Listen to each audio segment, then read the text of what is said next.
We should be live right now. Hopefully, the sound and the video and everything else is okay. Well, welcome everyone. It's been a while since I've streamed. It's been some time since I've streamed. Since I have streamed, I don't really have much of an excuse. It's just I have a lot of, I guess just a lot of things going on right now, etc., etc. And it was pretty difficult for me to find a good time to stream or to make a new video or produce something. But I kind of thought that over the last couple of days, over a lot of things, made me kind of think about this topic. I usually don't get into like pure politics. This is going to be one of the very few videos where I get into the pure politics aspect of things. And even though it is Lent, which hopefully you're all doing well on that regard, keep fighting and all of that. This will be a very harsh video. I can kind of foresee that it's going to be a very, very harsh video. And maybe I might end up contributing to that harshness or something like that, but I'll try not to. I'll try to be more impartial. But it's not going to be harsh because I have some personal misgivings or anything like that. Rather, it's going to be because I think a lot of people need to hear some of the things that I'm about to say. For those who don't know, for those who don't know what I am doing on my channel, what I'm about, I'm an Orthodox Christian in Turkey, and I do videos on Orthodox Christian theology. 95% of my videos are pretty much purely theological, really, to be honest with you. A few times I make videos about some other stuff as well, but it's really about Orthodox theology. That's the main thing that I'm doing. And it's been what I've been doing, I guess, for 3 years now. It's been 3 years, I guess.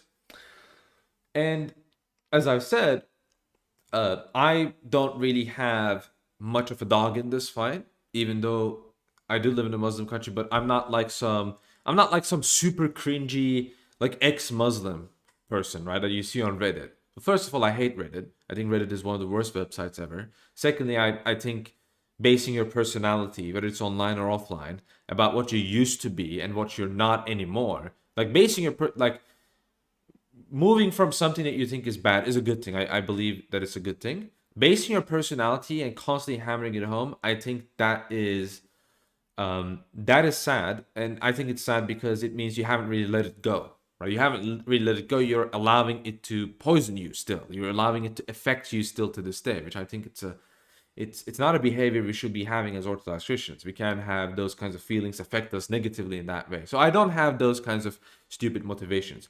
I do have some motivation, politically speaking, in the sense that I do care about the future of Europe. I'm not some general European nationalist or anything like that, but I do care about the future of Europe because, well, I was born in Europe. I was born in Norway. I lived there for quite some time. So there's that. And a lot of my friends, a lot of people I hold dear, a lot of, I suppose, my appreciation for history, for culture, for even science, for even, philosophy and things like that. A lot of that happens to be from Europe. And I think a lot of the values, even from Europeans today, are values that I very much am happy to see. And it makes me mad. It makes me fumingly mad, in a sense, to see a lot of idiots, whether they're Muslim or whether they're even European themselves, saying very stupid things like Islam is right about women, or Islam is based, or the one that is really wrong, Islam will save Western civilization. These kinds of slogans, they tend to get very popular. I've seen them become popular, in the 2014s, 15s, right? Like somewhere, like eventually kind of grew. But what I want to get to is, well, first of all, that kind of sentiment has been responded to by a lot of people in 2015, 2016. I don't think I need to explain to you a lot of what happened between those times. I think a lot of people knew that it was a time of chaos in many regards, many violent extremist attacks and such. But also kind of a, how shall I say, bit of a more like an ambiguous stance of a lot of the good Muslims too, that made me notice okay, something is going on, right? About this kind of situation. And a lot of people realize at that time that Islam is not going to be the savior of Western civilization. It's not going to be what's going to prevent feminism. It's not going to be what's going to prevent Skittles propaganda or anything like that. And in this stream, I want to explain why it cannot do that, why it is unable to do that, by giving examples from Islamic societies themselves. Which gets into another thing, another issue that people might point out in some of the things that I'm about to say. Oh well, the problems are it's just Islamophobia, and the problems are that they don't have enough money, they're poor, and that's why they do these things. I don't find these excuses to be good excuses. Okay, I think those excuses are leftist bullshit, and if you parrot that, then I'm not going to take your argument seriously. The assumption that people do bad things because they don't have enough money is something that has already been easily disproved by showcasing various different studies and various different research about how, in fact, there are certain other factors which I am unable to get into right now because YouTube. But the different factors that I'm not allowed to talk about are the factors that actually contribute to behavior more stronger than financial issues. Finance does play a role. Okay, finance does play a role in how people behave, but it's part of it, it's not the whole story. That idea is a complete liberal idea, and if you're a religious person and you actually take that idea seriously, then something is wrong with you. Because if you're a religious person and you actually think that, then you're not really, there's a contradiction, right? Then because you're basically basing your own understanding of human free choice and human free will based on earthly external circumstances. And that's a very difficult position for a religious person to hold, I think, logically and consistently. So, we're not going to take they don't have enough money problem seriously, right? Whether it's in the Middle East or whether they're in Europe, we're not going to take the whole, there's Islamophobia and they're being mistreated and all this kind of stuff. We're not going to take that seriously either. That has also, again, been very thoroughly debunked. Not with this specific issue at hand, but more so with when it comes to like examples from Skittles community, right? I think Sam Hyde has a funny little video maybe where he makes that point, right? Like he shows the example of, these people do the Sudoku, even if they're in a tolerant place, right? So the problem isn't that they're bullied or anything like that. And that's not an excuse again. So where's my other? Okay, there it is. So hopefully you enjoy some of the content that I'm about to provide for your enjoyment. And I guess one thing that I want to start with, so I want to kind of get into the whole argument, right? Let's try to emulate the argument a little bit, right? We see this with people, especially with people like Sneaker. He recently tweeted that Islam is like the last stand against, wokeness, and all this kind of stuff. You see this from people like that other guy who every time you see a clip of him, like you'll know who I'm talking about when I describe him. Like every time you see a clip of him, he always has OnlyFans people on, right? And he's like trying to like refute them and stuff. Like that guy, and Andrew Tate and people like that. Islam is going to save Western civilization. It's to stand against wokeness and all this kind of stuff. And you see people that are, I guess, MacTav adjacent saying stuff like, Islam is right about women, and other stuff like that. And the basic idea is that Islam is a good response against feminism, against the whole alphabet soup stuff, against the whole wokeness stuff. And from the that's basically the argument. And from the get-go, this argument can be very easily refuted. I'm going to get into the details, but we can very easily refute this argument just by pointing out the fact that, especially ever since 2014, it just happens to be the case that this based Islam is being constantly backed up and prepped by the elites. Moreover, it just so happens that based Islam constantly agrees with leftist politicians who are trying to eradicate genuine, actual traditional European culture. And I want to show you a very clear example of that. Very, very clear example precisely of something like that happening. Again, a lot of these people, a lot of Muslims are getting into political positions in Europe. Massive mistake, Europe, by the way, take it from someone who's Turkish, okay? But This is a clear example of this. So let's look at the situation, okay?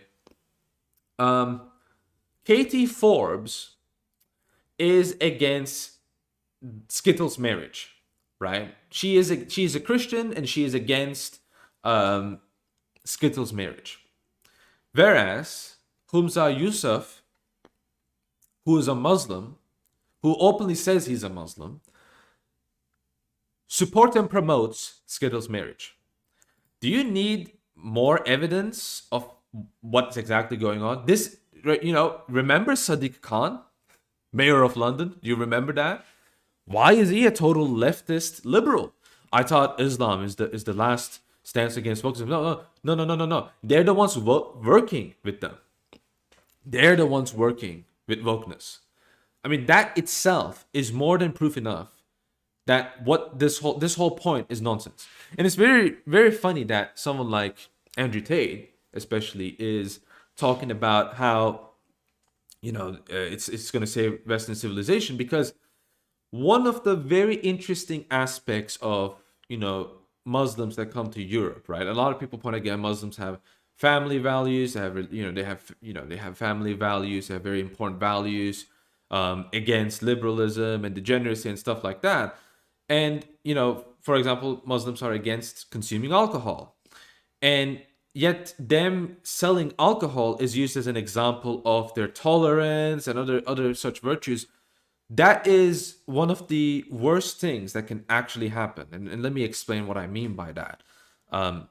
If it's fine for a Muslim to sell and produce and to distribute things to people that their own religion forbids to them, if they are fine with doing that, then where is the stop? Where is the pit stop? Okay, where is it? It's not going to be alcohol. The alcohol is not the pit stop. For example, what about prostitution? Is it fine for a Muslim to do prostitution? Well, according to this logic, it's totally fine. This is precisely why you have those kinds of rings. This is why precisely you have Andrew Tate, right, who became a Muslim, who still thinks that the cam girl operation that he does is completely okay, right? He doesn't see a problem with this.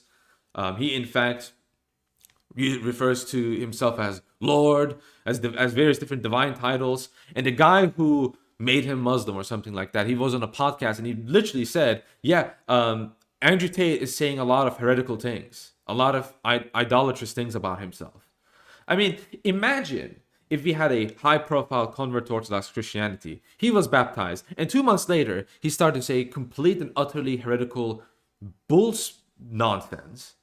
Okay, the person that baptized him admitted that yes, his sponsor went on a podcast and said, yeah, he is doing these kinds of things. I mean, that guy will be utterly ashamed, and he should be utterly ashamed. So should that guy who made him Muslim or whatever, right? Or made the recording of him doing the Muslim prayers, right? He should be kind of ashamed because Andrew is his responsibility in a sense. In some sense, he has spiritual responsibility over him.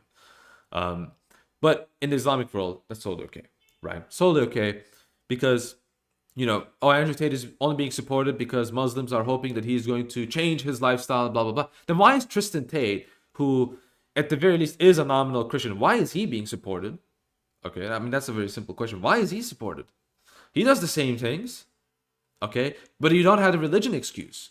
Is it, he's his brother? Like, okay, so you really care about him so much that you're gonna give that pass to his brother? Yeah, I don't believe that. I don't believe that excuse. So what am I trying to get to at? What I'm trying to get to is that from a very point blank aspect of this, I have one more example before I get into some other examples, right? We can already see that that Muslims are not based. They vote for liberal politicians. They enable for the disintegration of Western societies. You will think that they will not allow for that to happen, but they actually work together with the people who want to make that happen. Okay, they are completely fine with doing parasitic behavior as long as it positively affects them and as long as they're not the ones doing it. That's a horrible thing. That's a terrible thing, by the way. That's not allowed in Christianity. You can't do it. If prostitution obviously is not allowed in Christianity, you can't be a pimp as a Christian. That's a contradiction. That's a sin. And your priest will say, you need to stop doing this, right? Obviously, people don't meet to that idea, but I'm speaking about in terms of principles. It's not the same. It is not the same. Okay, this is something that is allowed in within these people, really. And another example, that, well, I guess another, well, there's so many of them, but I mean, there's also the point about how various different immigrants and refugees happen to fill up the prisons in France, for example, right? Oh, it's because they have no money, right? That's the excuse we usually get. They were brought here, they were given free housing, they were given free food, but they're getting bullied by the mean Westerners. The weak Westerner is bullying the strong Muslims, who, which that ends up making them. It's because of Islamophobia. It pushes them into being violent criminals. Again, that doesn't make any sense. That makes zero sense. Okay, zero, absolutely zero sense, right? I can understand what that can influence individual groups of people, but whole groups of people, that's a massive assumption. Anyways, let's see what else I have in store for you, out of my massive list, because as I said, well, as I pointed out, there are many examples from, like, someone might object to some things that I'm saying, but, well, you're giving examples from the Muslims in the West, right?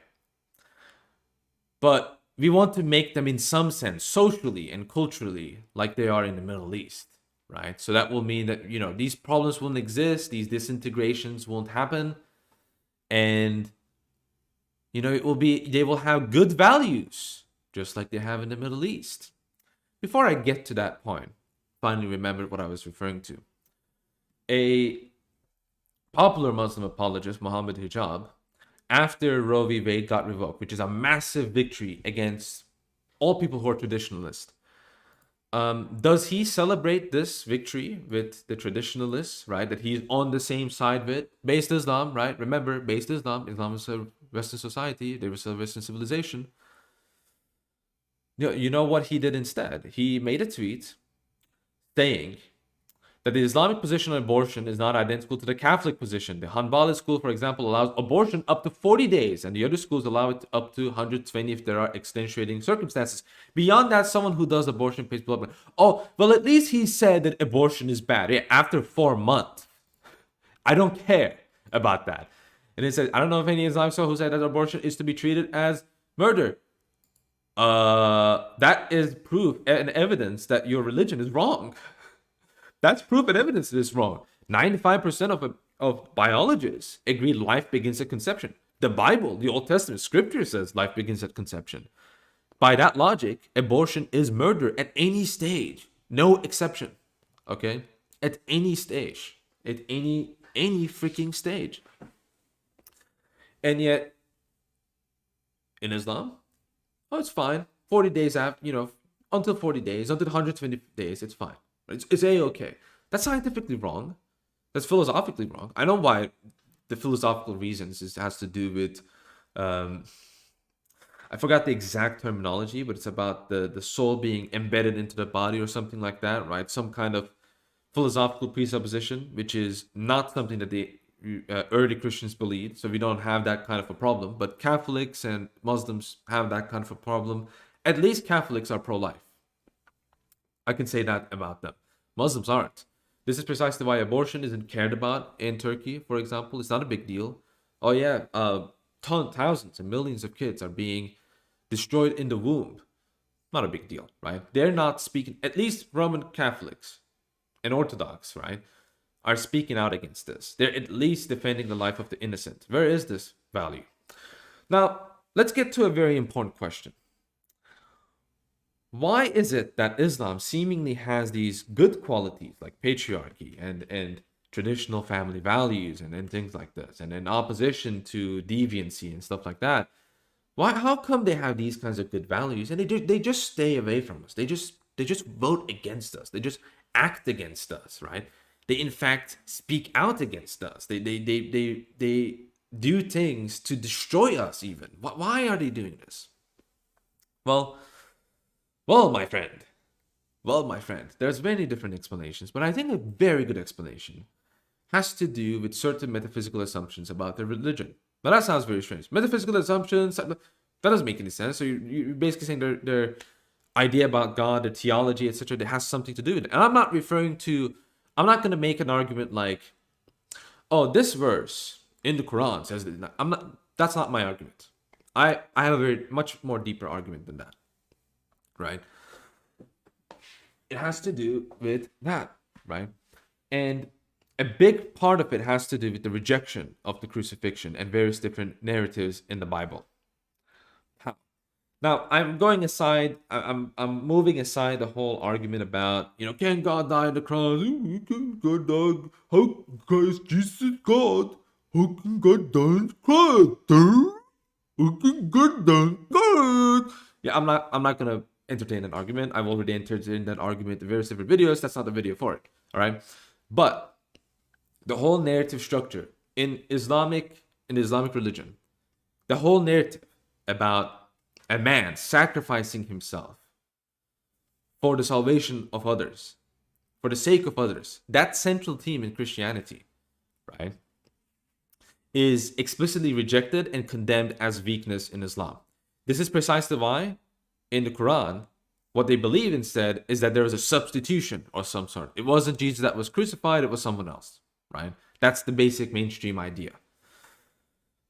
That is a very clear demonstration. And if you like talk to these apologists, and you know what they will say? They will say, well, you believe your God was crucified on the cross. That's weakness. They think that's weakness. Notice what is going on. They think self-sacrifice for the good of others is a form of weakness. That's a fundamental part of their religion. I know that they probably have some religious text or religious scholar or someone they revere probably said something important about self-sacrifice, and he made some quote about self-sacrifice is the love of God or something like that, like some wise sagely quote. Okay, yeah, they might have that. But did they actually have that? They might have some wise sagely Muslim guy making that quote. But did they actually have that in their religion? Did they actually have it in their narrative, in their scripture? No, they have the rejection of it. That is the point. They have the absolute complete rejection. So don't be surprised when push comes to shove, they're not going to have your interest in mind. Yeah, it might feel cool when Christians and Muslims come together and protest the indoctrination of children at schools and stuff like that. Yeah, that might make you feel cool. But the only reason those Muslims are there is because they're afraid of their own children. They don't care about yours. They don't care if your child ends up becoming, a deviant or anything like that. They don't care about that. They care about their own. That's why they are there. They're not there because for you, right? And a great illustration of this, and a big reason why I'm making this video, is because in Antioch, very recently, there was a video that came out. I'm going to probably upload it to my channel with the subtitle and translation. In Antioch, there's a gathering place for Christians where they give out food for people, right? Not just Christians, but for everyone. They give out food. They give a place to rest. They clean the area. They try to clean the areas that that's dirty or that's affected by the earthquake, right? And they are very, these are kind people, right? These are people who are treating pretty much everyone, giving everyone help and doing the best they can. And there's a video recorded by certain Muslim imams, and these people are probably in some kind of Muslim religious order, by the way.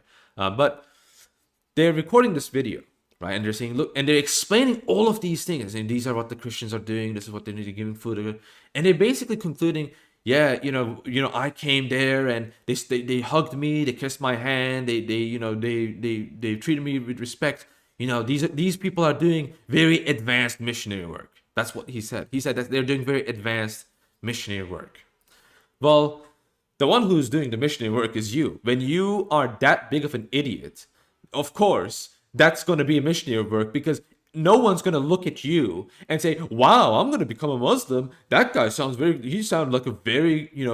he's part of a religion that sounds very good, right? No, you're doing the missionary work for us. Thank you. I really appreciate you saying that stupid nonsense so that we can have a better reputation, right, of actually helping people. Now, I understand. Not hashtag not all Muslims. In fact, hashtag not most Muslims. I wouldn't go as far as to say that in Turkey at the very least. Hashtag not most Muslims. But the point that I'm trying to get to is that it is prevalent enough where someone has to say about it. Just like the problem in Roman Catholicism, the problem that I'm referring to, right? The priest, the little problem. It's a minority. Hashtag not all Roman Catholics. Hashtag not most Roman Catholics. Hashtag not most Roman Catholic priests. But it's significant enough where it's a problem. It's the same thing that I'm trying to get at, right? This is something that is very normalized in this country. This kind of attitude about disgust at people trying to do good because they're of a different religion, they can't do good, right? Because they're gonna convert like 5-6 people, right? And we gotta stop that. I mean, if these people did the help themselves, the Christians that are helping the people in Antioch will be so insignificant, no one will even know, right? If they themselves were doing these things. I mean, that's another point. That's exactly what I will say if I was there. I mean, what are you doing? You're recording these people. You're not helping them. What are you doing? Are you helping people? Are you housing people? Are you giving them food? No, you're not doing any of that. No, you are bitching on TikTok. That's what you're doing. Keep on doing. Keep doing this. And what I'm trying to get at is that if you think Christians are meanie and evil, wait until you see the Muslim clergy. Okay, wait until you experience that, because I don't even agree with this. I don't even agree with most of the criticism that Muslim clergy get. I don't agree with this. But as someone who has been friends with European non-religious, anti-Christian people and Turkish anti-Muslim people, as someone who knows the both sides quite well, both perspectives quite well, the criticism you get from the bad experience you get from anti-Muslim Turkish people is 100 times worse. Okay, I can tell you that. Again, this is not a proof of Christianity being true over. It's not even a proof against Islam. It's not even an argument about it.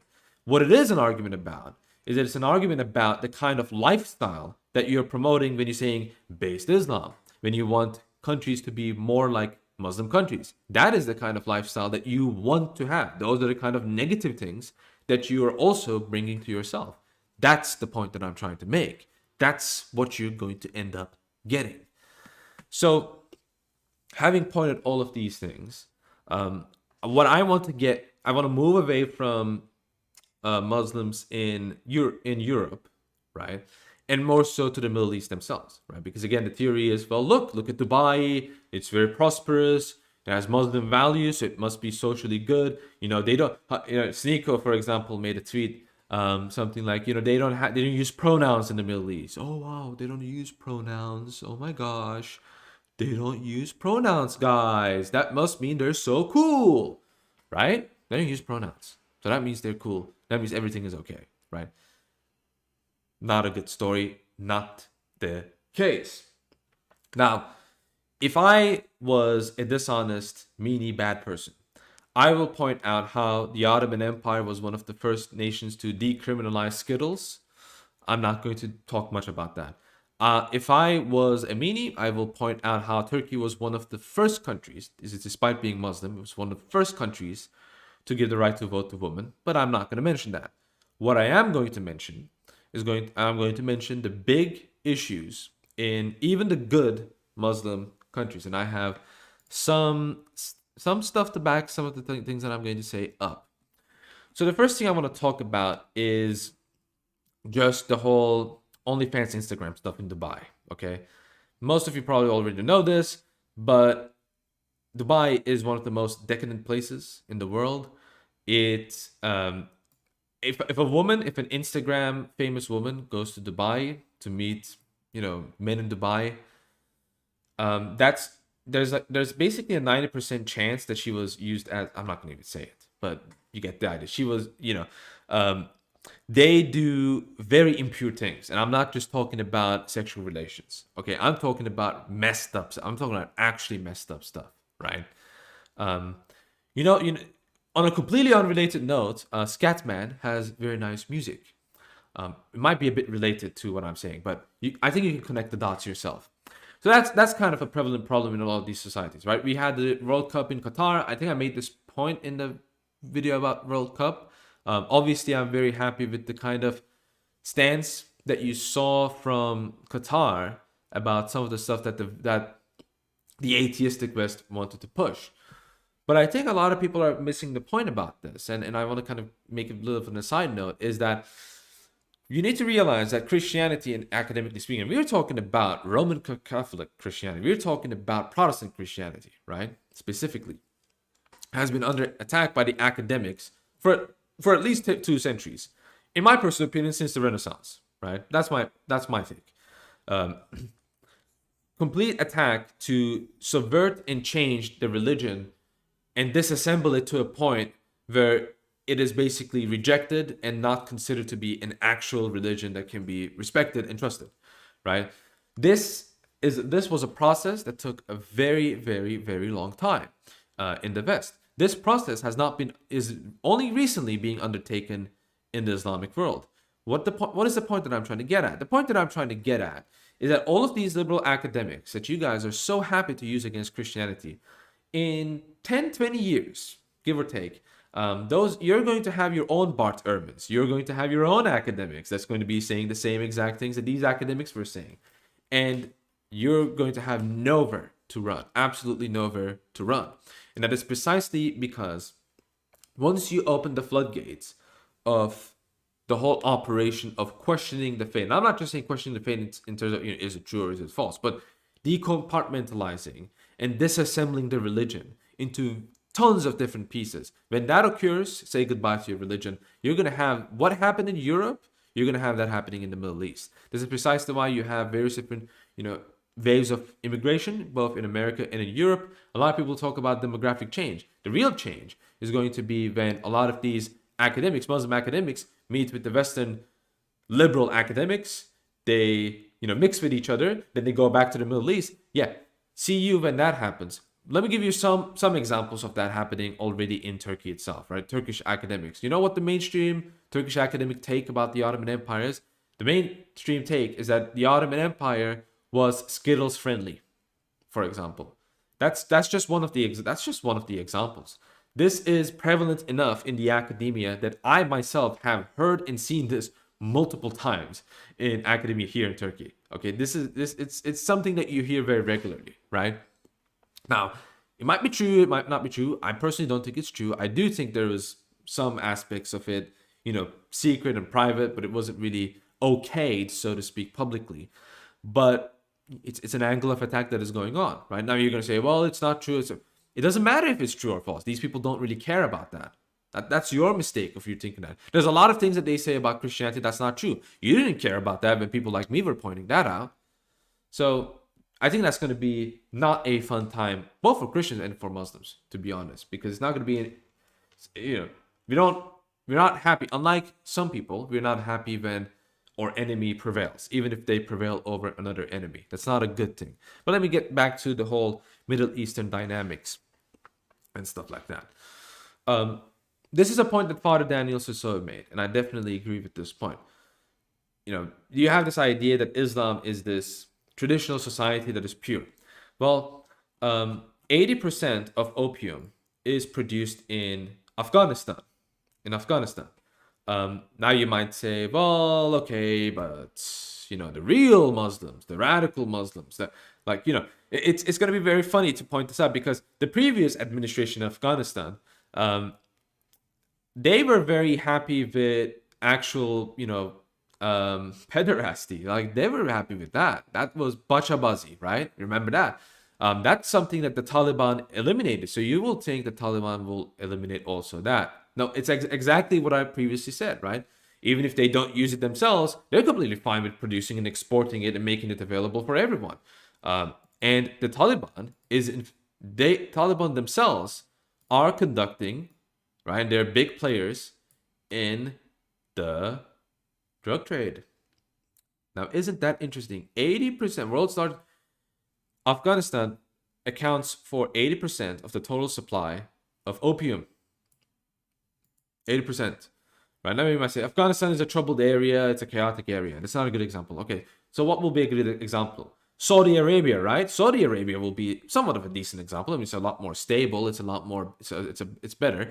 I mean, it probably shouldn't have a drug epidemic or anything like that. It shouldn't have a crazy drug epidemic, completely eradicating the Saudi youth, right? Should that yeah, no, that is not happening, right? Wrong.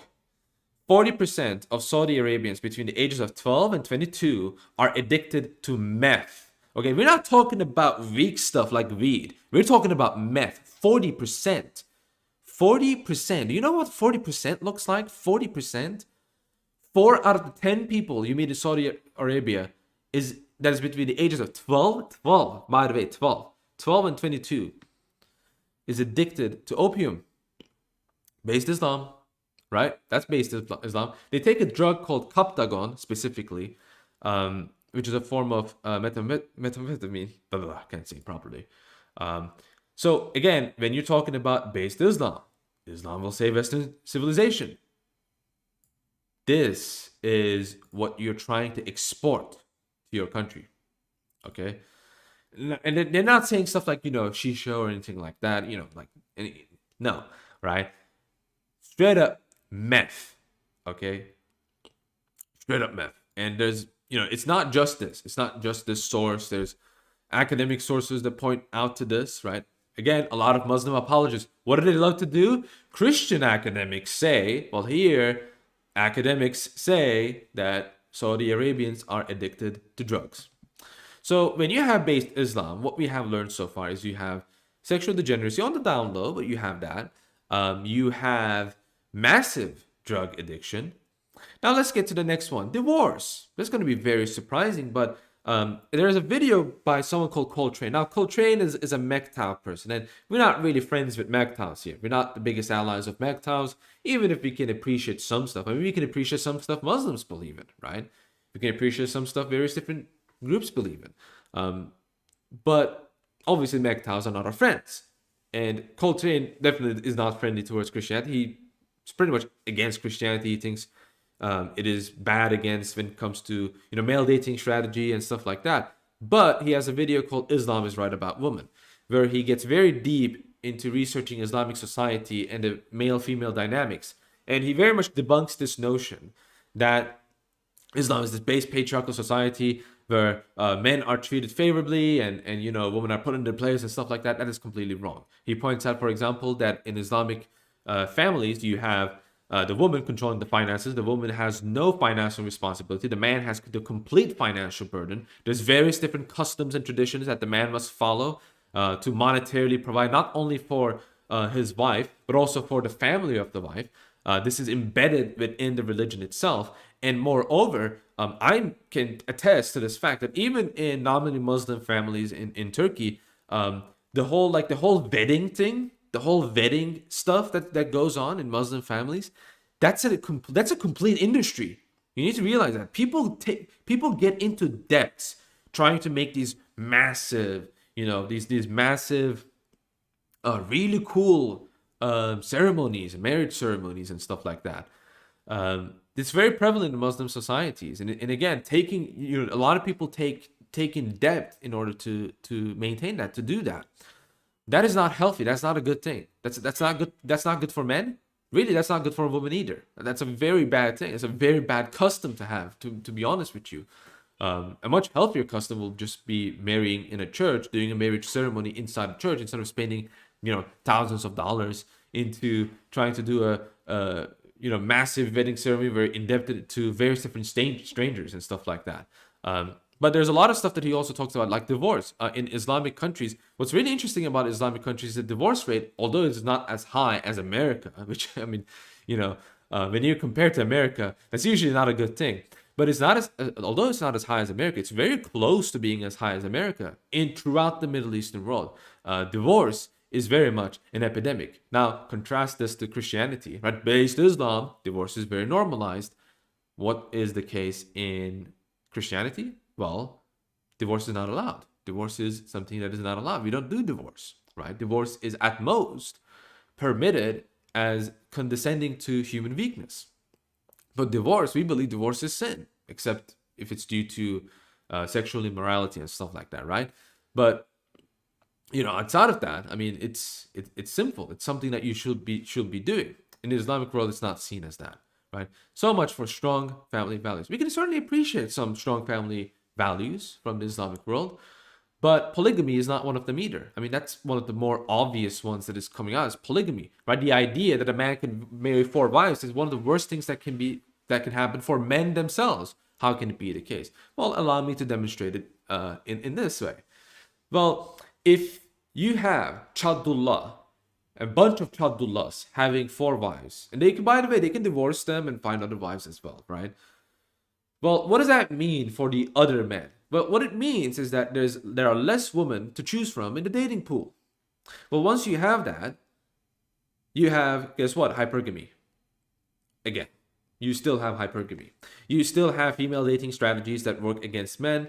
Yeah, sure, you might have arranged marriages, you might have these customs and traditions, but you also simultaneously have Western atheistic influence in the Middle East kind of rearing its head in, giving this idea of women's liberation and stuff like that. And even, okay, let's say women aren't liberated, so to speak. There are still mechanisms as that the Quran itself sanctions for women to use against men, to abuse men, and to use to their advantage. And by the way, this idea that women cannot divorce their husbands, that's not true. By the way, that's not a true statement. That's not fully a true statement. That is, women can initiate divorces against their husbands for very similar reasons that we see today, and a lot of them are still pushing for no-fault divorce and stuff like that. But it's probably not going to happen in the Middle East at the very least. It does happen in the atheistic West, but I won't be surprised if that is used by various different Muslims in the West, right? So we have drugs, we had divorce, and the corruption of family values. There's a video I saw that, I think it was in a mosque where a bunch of women were literally twerking.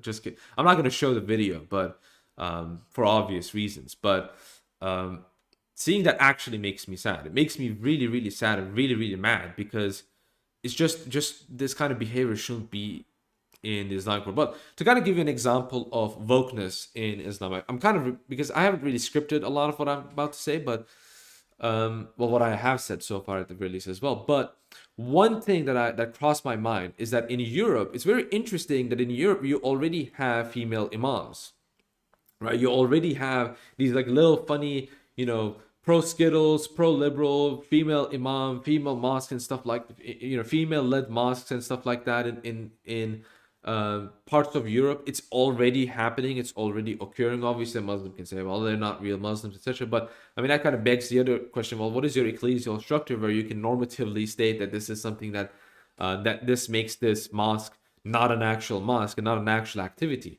You don't really have that kind of ecclesiological advantage that we have as Orthodox Christians, where we can actually delineate between what is a true church and what is not a true church, because we have that normative authority.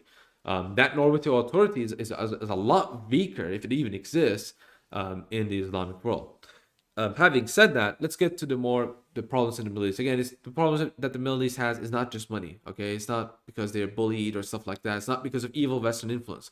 In fact, Western influence is the reason why the Middle East is the way it is right now, in the sense that you have countries in the Middle East, like the Kingdom of Saudi Arabia. If you did not have Western influence, the Middle East will be entirely Turkish. Okay, we will take it over again. There's really, the only one stopping us is the United States.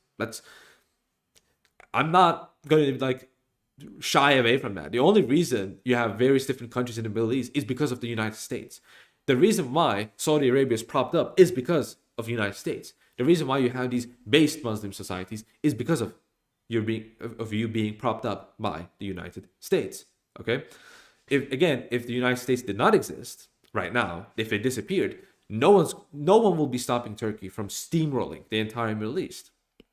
That is a fact. That's a very clear-cut fact. Okay, Egypt, like who? Egypt's gonna stop us? Syria's gonna stop us? No, you're not gonna stop us. No, it's gonna be the same story as the Ottoman Empire again. So you should be thanking the United States. You should be thanking the West that your countries exist today, right? That might be a bit of an evil Max moment. I don't even support this, right? I don't even support Turkey invading the Middle East or something like that. But I'm just saying, know your place, because some people might not know this, but a big reason why you have various different countries instead of just one country taking over the Middle East is precisely because a lot of these Arabic countries backstabbed the Ottomans and worked with the British, right? So a lot of Turks still have that in their memory. We still remember that, right? But again, speaking of that, on the flip side, right? You might say, "Oh, you sound a lot like a Turkish nationalist, grey wolves kind of a person." No, because Erdogan, who's this based Muslim president, has flooded Turkey with 6 million, I think, something like that, Syrian refugees. Millions of Syrian refugees are in the country right now. Exact same problems as they are in the West. I mean, I spoke about this since 2014 to everyone that I knew, and everyone laughed at me. Everyone said, "Yo, that sounds racist. You can't say that." And now those very same people are saying, "Syrians out. We don't want them over here anymore," etc., etc. Yeah, well, there you go. And Erdogan is directly responsible because Erdogan himself and his supporters basically say, "Oh, they are our Muslim brothers. They are brothers in faith. You know, we should accept them. We should help these people, etc., etc." It's the liberals in Turkey that are in fact against mass immigration in Turkey. So it's a very interesting thing that's happening here. But when you have based Islam, when you get based Islam in Europe, you think Europe is going to still remain European. You're stupid if you actually believe that. You're really dumb if you actually think that there's not going to be mass immigration in Europe.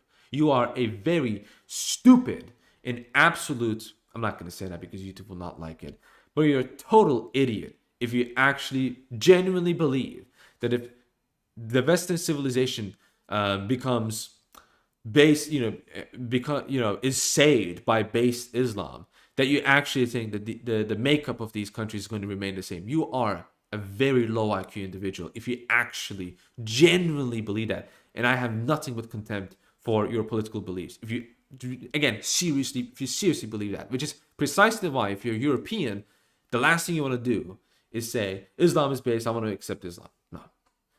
That's the exact way you get replaced. That's the exact way you disappear. That's the exact way you get conquered. All right. Take it from me, from someone who's living in a country that's in the process of being conquered right now, in a sense. Okay. Now, and by the way, I'm not a total idiot. Okay. I do understand that there are Syrians that are native to Turkey, especially in Antioch. I'm not a idiot like Ümit Özdağ who thinks those should be deported as well. That's a very stupid view. Okay, those are the Syrians that have been in those lands for a very long time. That would be a very stupid thing to say. But the ones that weren't part of this land that are coming in, that is what I'm referring to. Again, based Muslims are going to say, "You're being racist. You're being racist. You can't say that. You're being an Islamophobe." Yeah, good job using leftist argumentation. That only proves my point that you're not here for the benefit really anyone else. Okay, you're not here for the benefit of the people. You're here for the benefit of yourself, and you're here for the benefit against these people that you are conquering. So let's call a spade a spade. Okay, when you watch something made by me, you're going to get honesty. Okay, you might not get a lot of things that you might not get niceness, you might not get pleasantness, you might not get some kind of professionalism. Sorry that I'm not dressed in a suit. Okay, sorry that I have an accent when I speak. I'm sure my accent is very funny, and it makes you laugh and it makes you enjoy the stream. But one thing you're going to have is that you're going to get the truth. You're going to get what I actually genuinely believe. And this is what is really happening in the world. So now let's get into another reality that you will get once you have based Islam coming to Europe, which, by the way, that's never going to happen, as I've said, because it's going to be the other way around. It's going to be the cringe West that's going to come to based Islam. That is what's going to happen. And the sooner people realize that, the better. We're already seeing traces of that happening. That's not going to stop. We're already seeing traces of that in the Middle East. We're already seeing those kinds of, politically speaking, right? People like Fethullah Gulen being used by these agencies and stuff to subvert these groups by promoting some kind of liberal Islam, for example, right? Obviously, Fethullah's stuff isn't just liberal Islam. It's a lot more heinous stuff, right? But I mean, that's the front that he used. Liberal Islam is the front that he used. I'm serious. Right? Or the Abrahamic Faith House. Why is it's very interesting. Abrahamic Faith House in the Middle East. How is it not in Europe? Cringe Europe having no, it's the based Islamic lands. It has the Abrahamic faith house, where you have total ecumenism and vulnerable religionism occurring in the Middle East, right? You have to, again, you have to ask these questions. So again, some people might, and I can anticipate some people are gonna say, well, the West is fallen too. Okay, I admit that the West is atheistic. I admit the West is secularistic. I admit that these are bad things, right? But I am comparing the secularist West with based Islam, and you're very similar. Some of you have stuff, the based Islam has some stuff that the cringe West doesn't have, but it's the same thing other way around, right? The fact that this is being a comparison is a bad thing. Whereas, let's look at, for example, Imperial Russia, right? Now, Imperial Russia, Russian Orthodox monarchy, it's obviously not perfect. We're talking about countries, they're never going to be perfect. But we see values that a lot of people desire and a lot of people need, because it's the natural, civilization is a natural condition of man. Civilization is in some ways based on the kingdom of heaven. It's a copy of the kingdom of heaven in some ways. Civilization is what man desires, right? It's the earthly goal of man to become civilized and to live in a civilized nation, or in a civilized region at the very least. And Imperial Russia, Tsarist Russia, was a civilization. Okay, obviously there's going to be leftist points and stuff like that. That's a different topic. But it had problems. It certainly had a lot of problems. But it didn't have opioid problems. It didn't have secret Skittles problems. It didn't have secret feminism problems. In fact, if we're comparing patriarchies, Imperial Russia's patriarchy is a much stronger patriarchy than Islamic patriarchy. That's a fact. Just read the Domostroy and you will see exactly what I'm referring to. It's the manual for Russian families and exactly how Russian family business is to be conducted. And it outlines the responsibilities of the man and the woman. It's very clear that you don't get this cucked thing where, oh, wifey, here's all of my finances. I give it to you and your family. You don't get that nonsense bullshit. Okay, that doesn't exist. Okay, that's nonsense. That's gynocracy. Okay, it's just a different form of it.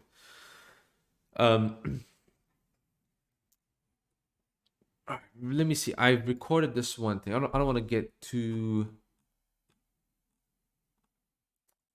out of topic. Well, I guess I can kind of put a little pit stop in here by kind of capitulating. So what are you going to get? What do we already have in the Evil West? Well, in the Evil West, we have, we have in some sense the freedom to be Christian, at least some freedom to, exist in a sense. In a bit, we have financial resources. We have well,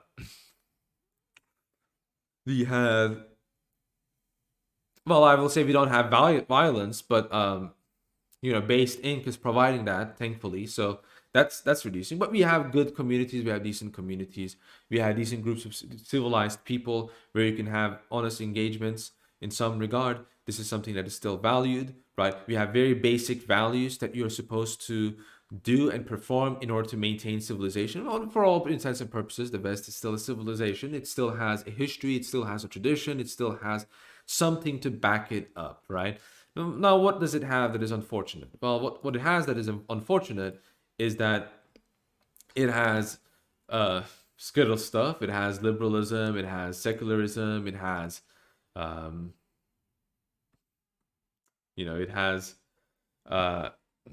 it has various different liberal ideas, liberal economic ideas. You can say liberal political ideas. It has republicanism. I will say that's kind of a negative, right? It has a replacement ideology, an ideology of replacement of its host population, that is, it's allowing parasitism, right? And it has the power to really work for its own people, but it doesn't use that power, right? So the West is in a very, very bad shape, right? It's wokeism, it has feminism. Okay. Based Islam, yeah, I guess it doesn't have feminism. I guess it doesn't have pronouns, right? It doesn't have a lot of these things. But what does it have? Well, it has crime and violence. It has constant conflict, constant problems. It has massive drug problems, It has sexual degeneracy. It has severe cases of hypocrisy. It has clerical corruption. That's what you're getting when you have based Islam. It has demographic replacement being enabled and allowed. It has cultural replacement being allowed, right? It has a lot of these very different things.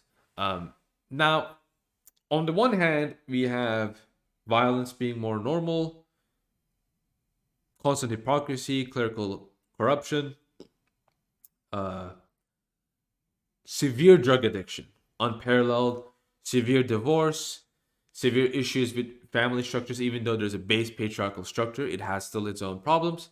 Compared to saying pronouns and there being skills people and there being secularism, there being feminism, well, obviously both are very shitty, and I will not want to live in either of these worlds. And so I have a problem with flies in my house. I'm not going to introduce frogs into my house. I'm not going to get like 20 frogs in my own house to get rid of the fly problem, because now then I will have a frog problem. Do you understand what I'm trying to get? Okay. You don't solve one problem by introducing another to hopefully eradicate. You know what usually happens? You get both. And as I said before, as I stated in what happens in Europe, the fact that you see very, very regularly, very typically, the constant promotion of liberalism by various different Muslims in the West, including Muslim politicians and influential Muslim people. Again, think of, for example, Sadiq Khan. That has to raise question marks about whether Islam is really going to save Western civilization. And the answer is a very clear and open no. Complete and utter and clear no. It is never going to be able to do that. In fact, if you're a Muslim and you want to save Western civilization, I have a solution. I really have.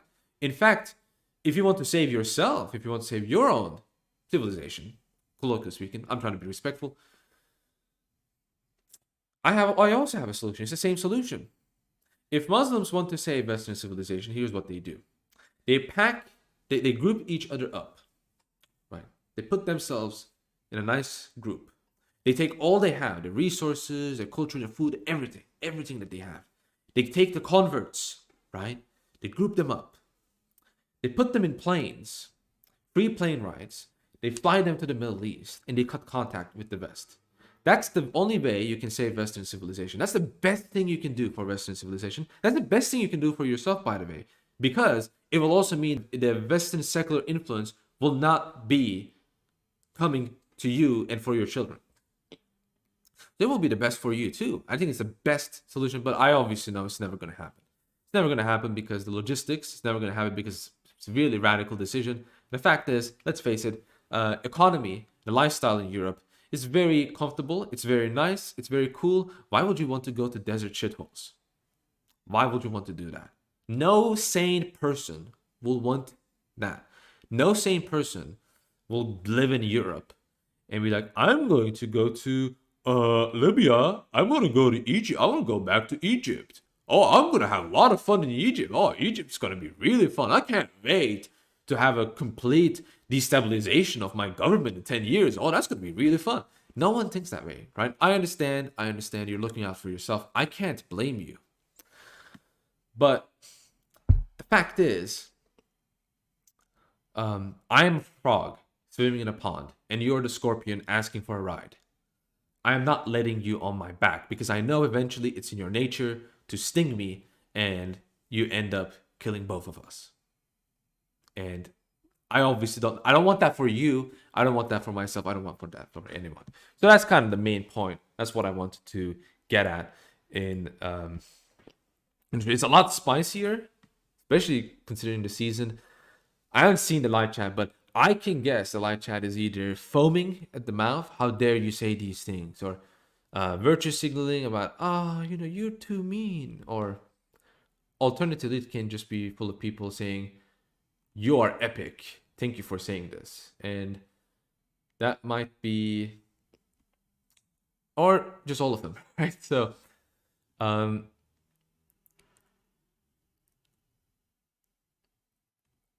right. But rather, I won't say you're talking like a Turk nationalist, but rather a Turk imperialist. Yeah, I'm neither. I'm very clear neither. I don't care. to be honest, about the political state, to be honest, because of the state. Really, it's. I guess it's more like, well, I do care obviously for my own people and stuff like that, but it's like my allegiance is for my family, right, and for my faith. And according to my faith, well, the last thing I should be doing is subverting or stuff like that, right? And to try to destroy from within or stuff like that. That's antithetical. And I should also be looking out for my family, for my loved ones, for my friends, and for those I hold dear to me. I just think that this is my personal opinion. I just think that the Turkish nation is a bit makeshift. Um, it's not like, for example, France, right? France is not a makeshift country. Turkey kind of is. What I mean by makeshift is that it's a little bit like a proposition nation. It's not fully like a proposition nation, right? It still has nation state characteristics and stuff like that, but it's a lot like a proposition nation, right? Uh, so someone's shilling Hamza's den. Oh, the same guy who's scared from Seraphim Hamilton. Yeah, that guy. Ha ha ha ha ha ha ha ha ha. Stay afraid. So, uh, and I hate acting like this. Like I hate acting like, haha, you're scared or stuff like that. But when they act like this, like this is kind of like another thing. This is one of the biggest reasons why I will never become Muslim. It's not just like I won't become Muslim. I will never become Muslim. Their arguments to strategies and the way the arguments are conducted. I'm not even talking about, they're doing these arguments dishonesty and stuff like that. They're just really bad and very stupid. And I refuse to associate myself with this kind of stupidity and this kind of incompetence. That's really my main take, okay? When your main argument is, where does Jesus say I'm God, worship me in the Bible? Like, I'm not going to respect you. If that is the best kind of argument that you can produce, try harder. Like, really, try harder. If your argument is, Trinity not make sense because there are three divine persons, in a sense of curiosity, I understand that. In a sense of, like, if you still can't understand or doctrine and how we define it, I can't help you. I mean, you're the problem. I mean, I've seen the debate between that Dr. Bo Branson did, and one of the funniest exchanges in that debate is that one of the point that his opponent made was that you cannot have divinity that is caused or source or dependent on another thing, right? Another reality, another divine reality, perhaps, right? Because, for example, we believe that the Son is caused by the Father. He's not created, but caused, right? Like an analogy of that will be like the sun causing its own heat and light, right? Similar to that. So it's not as if the Son is after the Father, but rather they're simultaneous, right? But there's still that relation.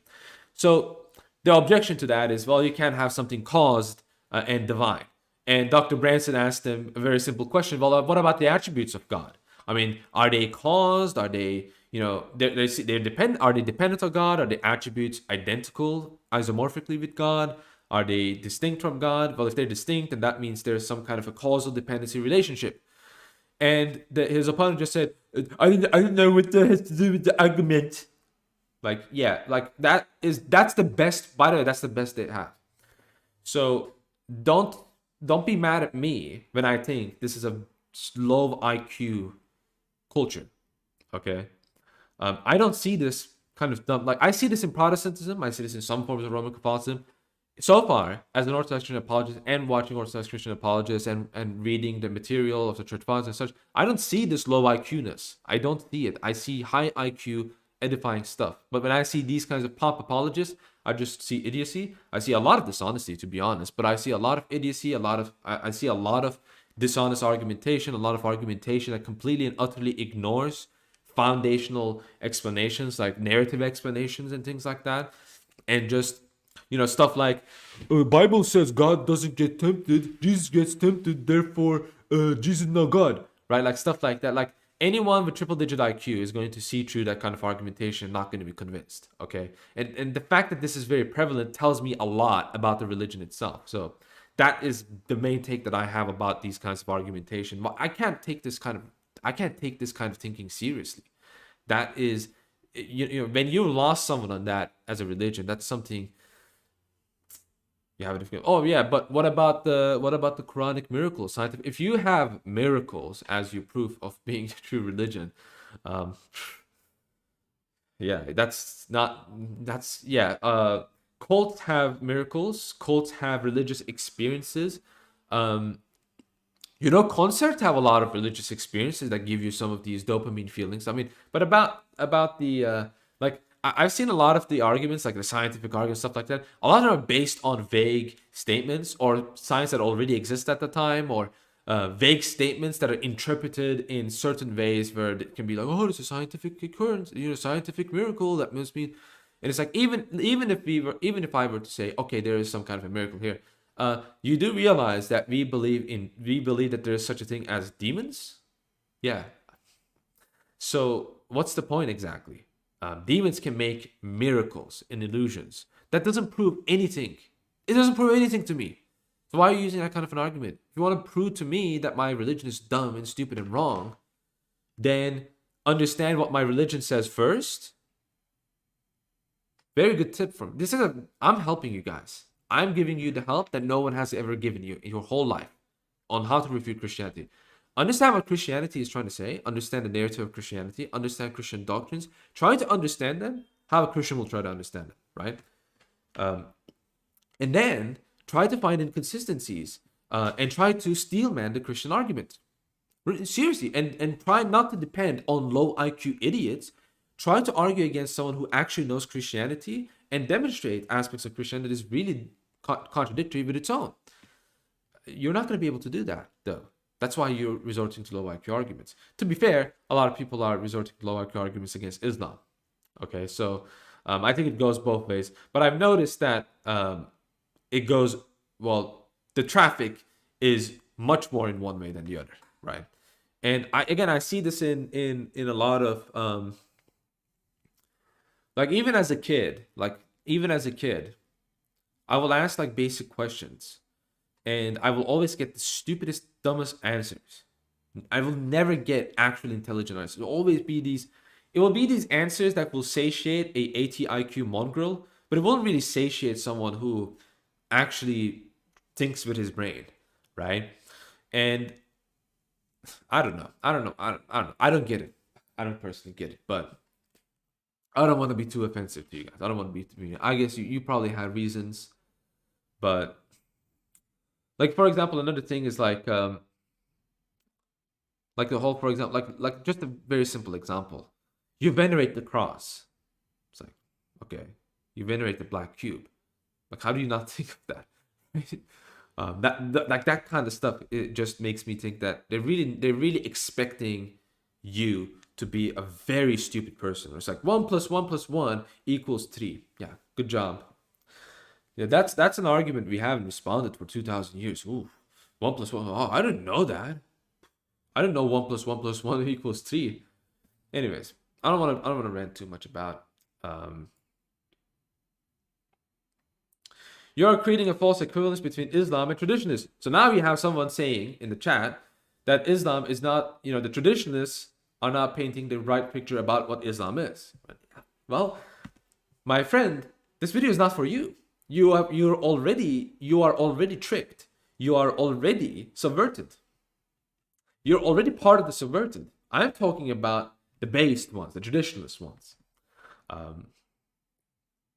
Anyways, there's a lot that can be also said. Is some game physician pointed this out, and I actually wanted to point this out. This is a very if another reason why when push comes to shove, that you can never expect, and it will be unfair to expect a Muslim to have your back.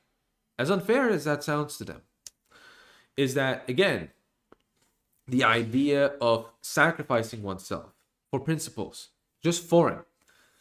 In Islam, if let's say that you're a Muslim and you're being persecuted for your religion, and the persecutor comes to you and says, your life for your religion, you are not only allowed, that's the thing, it's not just being allowed, you are obligated to do taqiyya. This is what taqiyya actually is, by the way. To lie about your faith and say, okay, my life, right? And you're actually Muslim and on the down low, but you just confess to be not a Muslim. That is apostasy. There's no way cutting it. That is apostasy. That is preferring your life. That is preferring the earth over your faith and your religion. That you can't cut it in a, that's clear example of apostasy. The fact that it's, even if it's allowed, the fact that that is something acceptable is a travesty. In Christianity, in Orthodox Christianity, if you, even if you claim to be, I'll still remain Christian, but I'll just confess, that is still apostasy. There's no way around.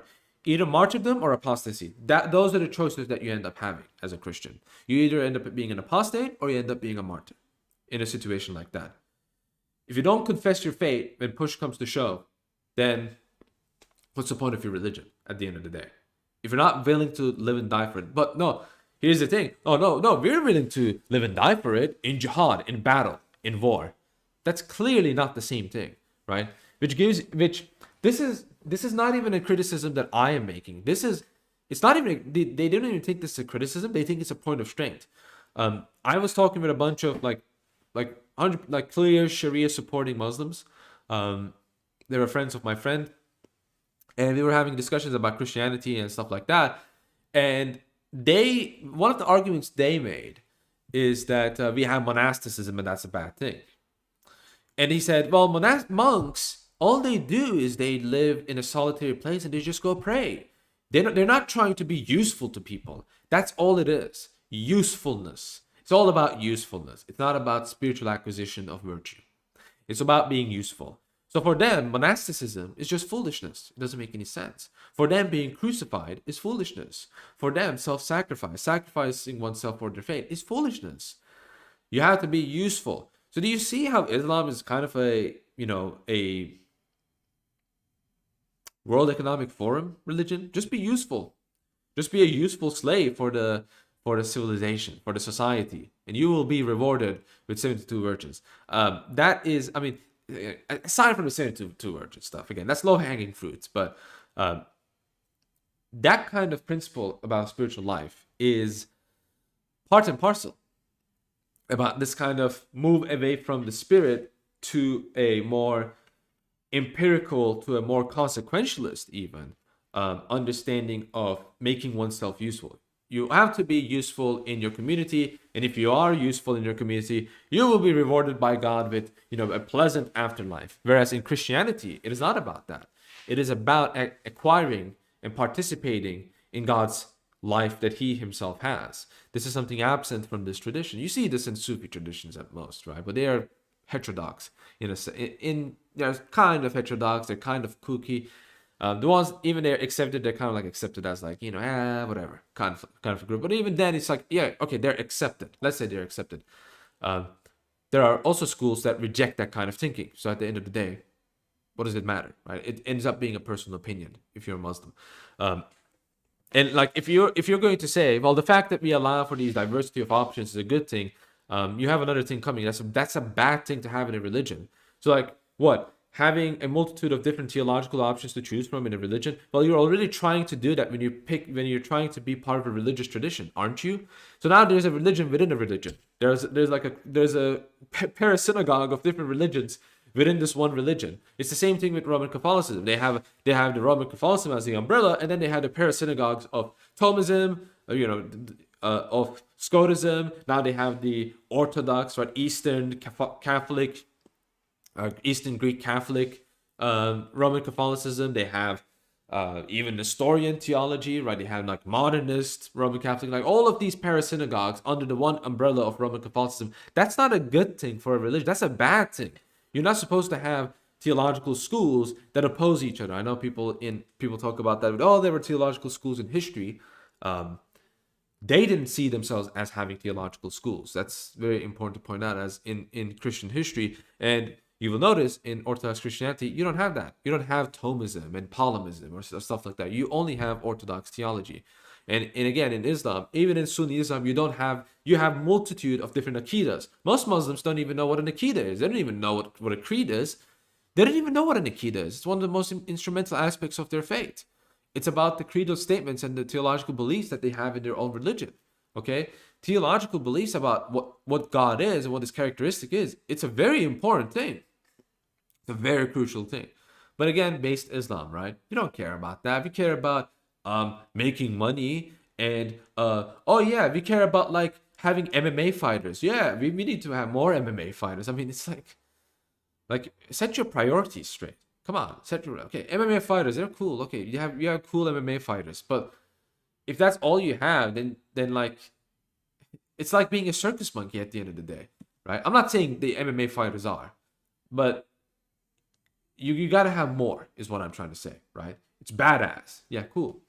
But that's the what I'm trying to get at is that you need to have all of these virtues. You need to have all of these civilizational traits.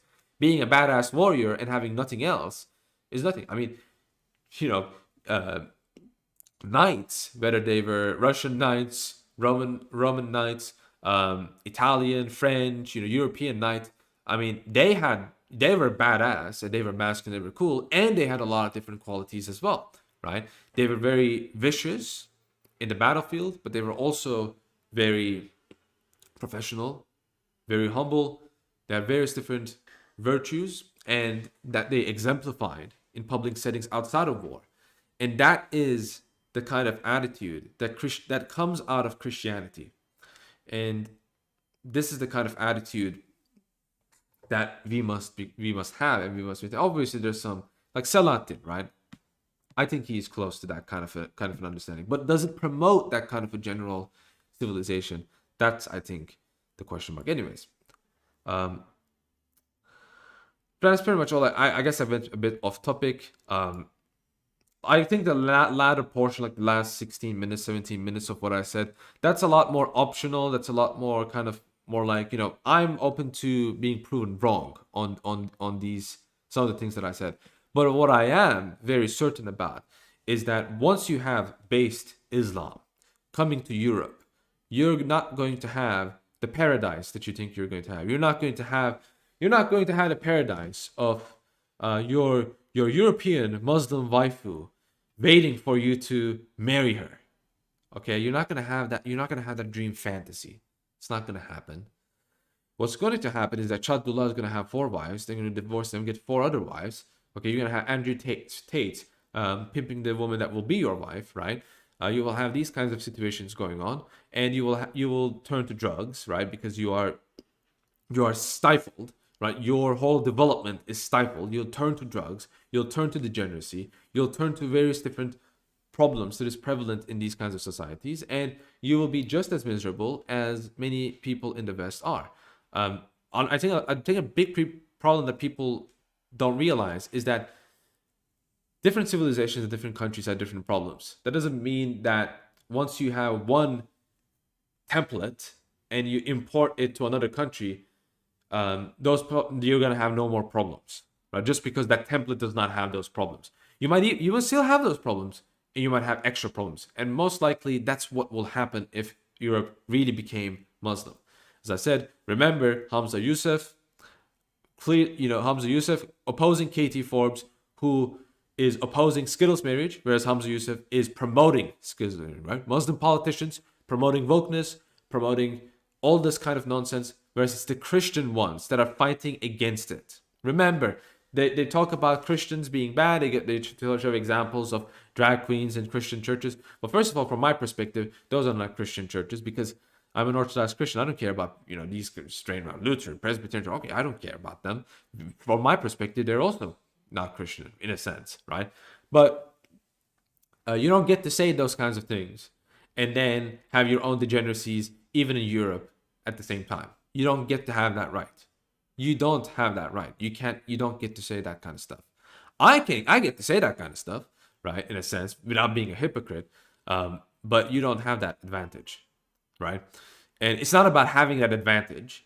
Really, religion is not something about I have the coolest converts, you have the least coolest people in your religion. It's really not about that too. Okay, it's about what that religion makes you at the end of the day. What it turns you into is what religion is about.